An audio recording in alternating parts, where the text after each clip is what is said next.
এই শীতকাল এবং গরমকাল কিভাবে আসলো? পৃথিবীর মধ্যে যখন শীতকাল গরমকাল ছিল না, কিভাবে আসলো এই সম্পর্কেও হাদিস রয়েছে। বুখারী শরীফের প্রথম খণ্ড 537-38 নম্বর হাদিস। আল্লাহ তাআলার কাছে, আল্লাহ তাআলা যখন দুজককে সৃষ্টি করলেন, দুজক জাহান্নামকে যখন সৃষ্টি করলেন, এই জাহান্নাম এত ভয়াবহ ছিল, এই জাহান্নাম এত গরম, এত আগুন প্রজ্বলিত হচ্ছিল, জাহান্নামের একদিক আর একদিককে খেয়ে ফেলতেছে। সুবহানাল্লাহ। এই জাহান্নামটারে আল্লাহ এমন ভাবে এত গরম এত আগুন দিয়ে বানাইছেন, জাহান্নামে জাহান্নামকে খেয়ে ফেলতেছে। এত রাক্ষস করে আল্লাহ বানাইছেন জাহান্নামকে, এত কঠিন করে বানাইছেন। ঠিক তখন জাহান্নাম আল্লাহর দরবারে অভিযোগ করলো, আল্লাহ তুমি আমাকে বানাইছো ঠিকই, কিন্তু আমার মধ্যে এত গরম দিছো, এত ক্ষুধা দিছো যে এই জাহান্নামের একদিককে খেয়ে ফেলতেছে। কি করা যায়, এটার সমাধান কি? তখন আল্লাহ তাআলা ওই দুজককে দুইবার নিঃশ্বাস নেওয়ার সুযোগ দিলেন। সুবহানাল্লাহ পড়ে। কয়বার? একবার নিঃশ্বাস ফেলতে পারবা আর একবার নিঃশ্বাস নিতে পারবা। এটা বুখারী শরীফের হাদিস। দুজককে আল্লাহ তাআলা দুইবার নিঃশ্বাস নেওয়ার সুযোগ দিলেন। আর এই হাদিসের বর্ণনায় হযরতে মুফতি আহমদ ইয়ারকান রহমাতুল্লাহি তাআলা আলাইহি তিনি বলেন যে দুজক যখন নিঃশ্বাস ফেলে দুনিয়ার মধ্যে, তখন গরমকাল আসে। সুবহানাল্লাহ। গরম যখন আসে কম আসে না বেশি আসে? কথা বলেন না। দুজকে কতটুকু উপর থেকে নিঃশ্বাস ফেলে চিন্তা করেন। ওই দুজক কতখান উপর থেকে দুজকে তার গরম নিঃশ্বাসটা শুধু দুনিয়ার মধ্যে ফেলে, সারা পৃথিবীর মধ্যে তার নিঃশ্বাস ছড়িয়ে ছিটিয়ে পড়ে। ওই দুজকের নিঃশ্বাসের গরম হলো গরমকাল। আর যখন দুজকে নিঃশ্বাস টান দেয় ভিতর দিকে, তখন সব গরম, পৃথিবীর সমস্ত গরম দুজকের ভিতরে ঢুকে যায়। সুবহানাল্লাহ। তখন আসে শীতকাল। যখন শীত বেশি লাগে তখন কিরকম লাগে? লেপ তিনটে দেওয়া হয় না। চিন্তা করেন দুজকের নিঃশ্বাস নেওয়াটা। ওই দুজকের মধ্যে যদি আপনি পড়েন, বাঁচতে পারবেন? কতটুকু উপর থেকে নিঃশ্বাস নেয় আর দেয়। আর আমরা এখান থেকে সামান্য একটু রোদ, সামান্য একটু নিঃশ্বাসই সহ্য করতে পারি না। আমরা কতটুকু দুর্বল।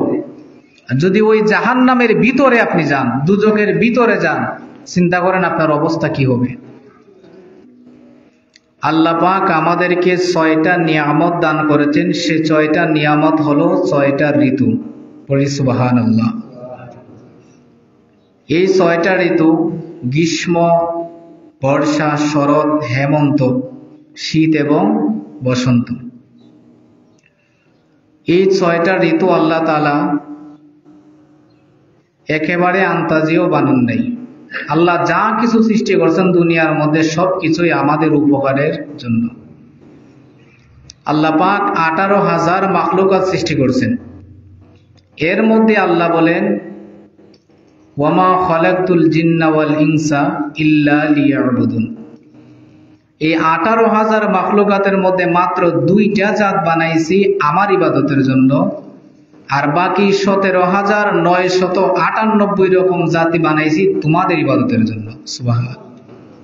আল্লাহর 18 জাতের মধ্যে মাত্র 2টা জাত, মানুষ, ইনসান এবং জিন জাতি, এই দুইটাকে বলছেন যে তোমরা শুধু আমার ইবাদত করো, আর বাকি 17,998 রকম জাতি তোমাদের খেদমত করবে। সুবহানাল্লাহ। এখন একবার আল্লাহর সৃষ্টির দিকে চেয়ে দেখবেন যে কোন জিনিসটা আমাদের কাজে লাগতেছে না। এমন কোন সৃষ্টি নাই যা আমাদের কাজে লাগে না। গাছ, বাঁশ, মাটি, টিন, তারপর ইট, যা কিছুই দেখেন, কাপড় চোপড়, এগুলা আমাদেরই কাজে লাগে। কোনো না কোনো ভাবে আমাদের কাজেই লাগতেছে। তো আল্লাহ তাআলা এই 6টা ঋতু সৃষ্টি করছেন, এটা আমাদের খেদমতের জন্যই। এই প্রতিটি ঋতুর নিজস্ব এক একটা বৈশিষ্ট্য আছে এবং আলাদা আলাদা প্রত্যেকটা ঋতুতে কিছু স্বাদ, আলাদা মজা, আলাদা ফল সবজি রয়েছে। এক এক সময় এক এক ফলের সিজন হয়, এক একটা সবজির সিজন হয়। শীতকালে যে সবজি হয় এটা গরমকালে হয়নি, হইতো না। এইভাবে 6 ঋতুর সময় আলাদা আলাদা কিছু স্বাদ, আলাদা আলাদা কিছু ফল সবজি এগুলো আছে। গ্রীষ্মকাল যে সময় গরমকাল আসে তখন অনেক ফলমূল গাছের মধ্যে ফাঁকে, যেগুলা মানুষের মানব দেহের জন্য অত্যন্ত জরুরি, যে ফলগুলা মানুষের স্বাস্থ্যের জন্য উপকারী। এজন্য আল্লাহ ওই ফলগুলাকে গরমকালেই আল্লাহ তাআলা ফাঁকিয়ে দেন, যাতে মানুষ খাইতে পারে, মানুষ সুস্থ থাকে। সুবহানাল্লাহ। এবং গরমের কারণে আমাদের শরীর দিয়ে ঘাম বের হয় না? ঘাম গরমকালে যে আমাদের শরীর দিয়ে যে ঘামগুলা বের হয়, আল্লাহ তাআলা বলেন ওই ঘামের মাধ্যমে আমি আল্লাহ মানব শরীর থেকে বিভিন্ন প্রকারের বড় বড় রোগ বালাই আমি বের করে দিই। সুবহানাল্লাহ। যদি তখন ঘাম না বের হইতো তাহলে মানুষের মধ্যে অসংখ্য রোগ জন্ম নিত। যে কোনো কারণে বের হয়, পরিশ্রম করার কারণে, রৌদ্রে থাকার কারণে, বেশি গরম লাগার কারণে। যে পরিশ্রম জীবনে করে না, এসি রুমের তলে থাকে, তারও ঘাম বের হয়, তারও ঘাম বের হয়, এসির মধ্যে থেকেই ঘাম বের হয়, যে কোনো কারণে বের হয়। হয়তো তার লিখতে লিখতে হয়রান হয়ে যায়, দেখতে দেখতে হয়রান হয়ে যায়, কিছু করতে করতে হয়রান হয়ে যায়, যে কোনো একটা মাধ্যমে তার শরীর থেকে ঘাম বের হয় গরমের দিনে। আর ওই ঘামের মাধ্যমে আল্লাহ তাআলা অসংখ্য অগণিত রোগ বালাই আমাদের থেকে, শরীর থেকে আল্লাহ বের করে দেন। তারপর যখন শীতকাল আসে তখন আবার কিছু ফলমূল গাছের মধ্যে ধরে, কিছু সবজির সময় আসে, সবুজ সবজি। আল্লাহ তাআলা বলেন তখন ওই শীতের সিজনের যে সবজিগুলা উৎপন্ন হয় তাও মানুষের শরীরের উপকারের জন্যই আমি বানাইছি। সুবহানাল্লাহ। এই ফল যদি গরমের সময় দিত তাইলে মানুষের কোনো উপকার হইতো না, গরমের ফল যদি শীতের সময় হইতো মানুষের কোনো উপকার হইতো না। এজন্য আল্লাহ এক একটা সিজন, এক একটা ঋতুর মধ্যে কিছু কিছু সবজি, কিছু কিছু ফল, কিছু কিছু স্বাদ রেখেছেন, যেগুলা আমার বান্দা বান্দির জন্য খুব উপকারী হবে, তাদের সুস্থভাবে জীবন যাপন করতে পারে। আবার বসন্তকালে চারদিকে ফুল ফুটে, গাছের পাতাগুলো, পুরাতন পাতা ঝরে পড়ে যায়, গাছে গাছে নতুন পাতা ফুটে, মানুষ গাছ চারিদিকে ফুল ফুটে, সবুজ, যেদিকে তাকাইবেন খুব সুন্দর লাগে। আল্লাহ তাআলা বলেন এই সিজনটার মধ্যে, এই সময়টার মধ্যে মানুষ যখন ফুলের দিকে, সবুজ পাতার দিকে, সবুজ ঘাসের দিকে তাকায়, তখন আমি আল্লাহ ওই বান্দা অথবা ওই বান্দির চোখের মধ্যে আমি আল্লাহ আলাদা পাওয়ার দান করি। সুবহানাল্লাহ। ওই চোখের সতেজতা বাড়ে, চোখের পাওয়ার বাড়ে। এটা কিসের দিকে তাকাইলে? আল্লাহর নিয়ামতের দিকে তাকাইলে, সুন্দর সুন্দর ফুলের দিকে, ফলের দিকে, গাছের সবুজ পাতার দিকে। যেইভাবে পুরাতন পাতা ঝরে নতুন পাতা গজায়, চারদিকে ফুল ফুটে। তারপরে পৃথিবীতে এমন অনেক দেশ আছে যে দেশগুলোর মধ্যেও সব সময় শীত, আছে না এরকম কিছু দেশ? আবার অনেক দেশ আছে সব সময় গরম, তারা 6টা ঋতু পায় না। তো আলহামদুলিল্লাহ, আল্লাহ তাআলা আমাদের এই মাতৃভূমি বাংলাদেশের মধ্যে অন্তত শীতকাল আর গরমকালটা আসে, ঋতুটা পরিবর্তন হয়। পরিবর্তন হওয়ার কারণে মানুষ সুস্থ থাকে। আল্লাহ পাকের এই সৃষ্টির প্রতিটা ঋতু, প্রতিটা যুগ, প্রতিটা সময় আমাদের জন্য উত্তম। প্রতিটা ঋতু পরিবর্তনে আল্লাহ পাকে অসংখ্য হিকমত রয়েছে। আল্লাহ কেন পরিবর্তন করেন? আল্লাহ হিকমত ছাড়া কোনো কাজ করেন না।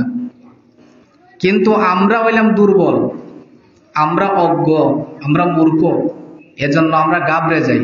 কোন বলবেন হুজুর কিভাবে আমরা মূর্খ? যখন বেশি গরম আসে তখন আমরা কি বলি? তখন আমরা বলি যে যদি শীতকাল থাকতে ভালো হইতো। হই না নি আমরা? ওই যে গরম পড়ছে রে, এখন যদি শীতের সময়টা হইতো, শীতকালই বালা, গরম টরম ভালো লাগে না। আবার যখন বেশি ঠান্ডা পড়ে তখন কই গরম কালাইলে ভালো হইতো। যখন বৃষ্টির সিজন তখন বলি বৃষ্টি না হইলে ভালো হইতো। আর যখন বৃষ্টি হয় বেশি বেশি, এক লাগায় এক সপ্তাহ খালি বৃষ্টি পড়ে, তখন গালাগালির শেষ নাই।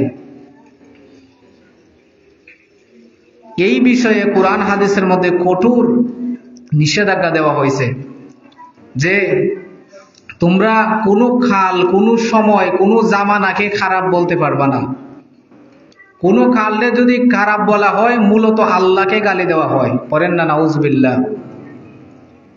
আমরা যে গরম কালরে গালি দিই অথবা শীতকালে গালি দিই অথবা যে কোনো একটা সিজনে তো আমরা গালি দিই, আমরা কই না নেই যে এই যুগটা খুব খারাপ, কই না মনে হয়? আমরা বলি না যে এই যুগটা খুব খারাপ, এই জামানাটা খুব খারাপ? এই কথা আল্লাহ তাআলা এবং আল্লাহ তাআলার হাবিব বলতে নিষেধ করেছেন। কেন? কোন কাল কোন যুগ আমার আল্লাহ খারাপ করে সৃষ্টি করেন না। কেননা বুখারী শরীফের 6181 নং হাদিসের বর্ণনা, আন আয়েশা রাদিয়াল্লাহু তাআলা আনহা قالت রাসূলুল্লাহ সাল্লাল্লাহু আলাইহি ওয়া আলিহি ওয়াসাল্লাম ইয়াকুলুন নাস ইন্না জামানা কদ ফাসাদা ক্বালা আল্লাহু তাআলা আনা জামানু ওয়াদাব্বিরুল লাইলা ওয়ান নাহার। আম্মাজান আয়েশা রাদিয়াল্লাহু তাআলা আনহা থেকে বর্ণিত, তিনি বলেন আল্লাহর নবী সাল্লাল্লাহু আলাইহি ওয়াসাল্লাম একদিন ইরশাদ করেন, হে লোকেরা, তোমরা কোনো জামানাকে কোনো যুগকে তোমরা গালি দিও না। কেননা আল্লাহ তাআলা বলেন আমি নিজেই যুগকে সৃষ্টি করেছি এবং এর দিন রাত আমি আল্লাহর কুদরতি হাতে রয়েছে। সুবহানাল্লাহ। তাহলে নবীজি হাদিসের মধ্যে কি বললেন? যুগকে তোমরা গালি দিও না, সময়ের গালি দিও না। আমরা যে বলি এখনের সময়টা খুব খারাপ, এখনের যুগটা খুব খারাপ, গরমকালটা খুব খারাপ, শীতকালটা খুব খারাপ, এই সমস্ত কিছু গালি দেওয়া মানে স্বয়ং আল্লাহরে গালি দেওয়া, খারাপ বলা মানে স্বয়ং আল্লাহরে খারাপ বলা। তারপর সহিহ মুসলিম শরীফের 2246 নং হাদিসের মধ্যে এরকমই আসছে যে নবীজি সাল্লাল্লাহু আলাইহি ওয়াসাল্লাম ইরশাদ করেন, তোমরা যুগ জামানাকে মন্দ বলো না, কেননা এই যুগ যিনি সৃষ্টি করেছেন তিনিই হলেন আমার আল্লাহ। আল্লাহর সৃষ্টি কোনোদিন খারাপ হতে পারে না। তবে হ্যাঁ, এতটুকু বলতে পারে যে এই যুগের মানুষগণ খারাপ, এই যুগের মানুষ খারাপ, কিন্তু যুগ খারাপ না। এই জামানা খারাপ না, শীতকাল খারাপ নয়, গরমকাল খারাপ নয়। আল্লাহ গরম শীত দিয়েছেন একমাত্র আমাদের ভালোর জন্য, আমাদের সুস্থতার জন্য, আমাদের স্বাস্থ্যের ভালোর জন্য।